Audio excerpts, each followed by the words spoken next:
Chapter 8. Belle took a step back. She was used to objects that talked and moved now, but she hadn't expected the book to be one of them. The beast had warned her that the library contained a few enchanted books and that some of them tended to be unruly. Was this one? What was going on? I'm sorry to disturb you, Belle said hesitantly. I didn't mean to. The book didn't respond to her apology. Instead, it moved to the edge of the table, walking on its bottom corners, and jumped down. Belle moved farther away, but as she did, her heel caught in the rug. She lost her balance and fell onto the floor with a hard, jarring thud. For a few seconds, she thought it was her new perspective that made Nevermore look bigger than it had. But as her head cleared, she saw that she was wrong. The book was actually growing. Chapter 9. As Belle watched, saucer-eyed, Nevermore expanded. Taller and taller it grew, until it towered over her. When it was nearly touching the ceiling, it stopped growing, and then its front cover swung open ever so slightly and sound spilled out of it. A woman's laughter, a man's shout, horses whinnying, music glasses clinking. Belle didn't know whether to feel scared or thrilled. And then she saw something spidery and black crouching in the shadow between Nevermore's cover and its pages.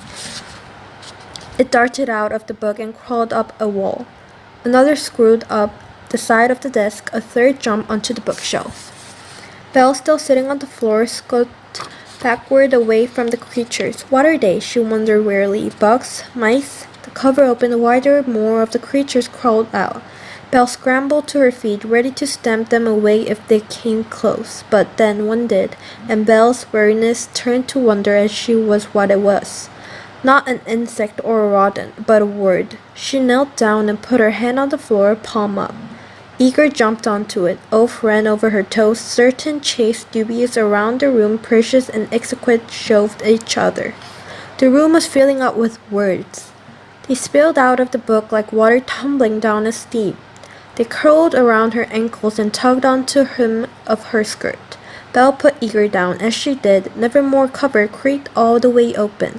Its pages started turning, slowly at the first, then faster, blowing Belle's hair back, passing her skirts to her legs. Then they abruptly stopped, and the book remained open to a page with only 5 words on it. The Countess gives a party. That page slowly turned and Belle caught her breath, astonished by what she saw. There were no words on the paper, just a picture that took up the entire page. As Belle looked at it, the picture came to life. Dancers reeled, an orchestra played. Belle smelled perfume, wine, and roses. People, she thought. A longing as deep as hunger filled her as she realized how much she missed human faces. Laughter and conversation. She walked up to the page and touched it. It rippled and sparkled under her fingers like the surface of a sun-dappled pond. Mesmerized, she pushed her arm into all the way up to her elbow, then pulled it back out.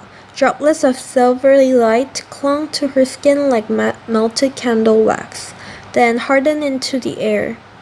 When she shook them off, they landed on the wooden floor, sparkling like diamonds. What are you? She murmured to the book. As if answering her, the page rippled again. The book seemed to be beckoning to her. She'd put her arm into the silver with no ill effect. What if she stepped into the book? Was that even possible? Belle's heartbeat quickened with excitement as the thought of walking into Nevermore's pages and finding out where the laughter and music were coming from. But something held her back. What was inside those pages? What if she didn't like it there? How would she get back?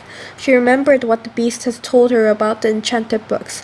Most are harmless, but 1 or 2 can be a little unruly. If I can handle the beast, I can handle unruly, she thought. Then she took a deep breath and stepped into the story.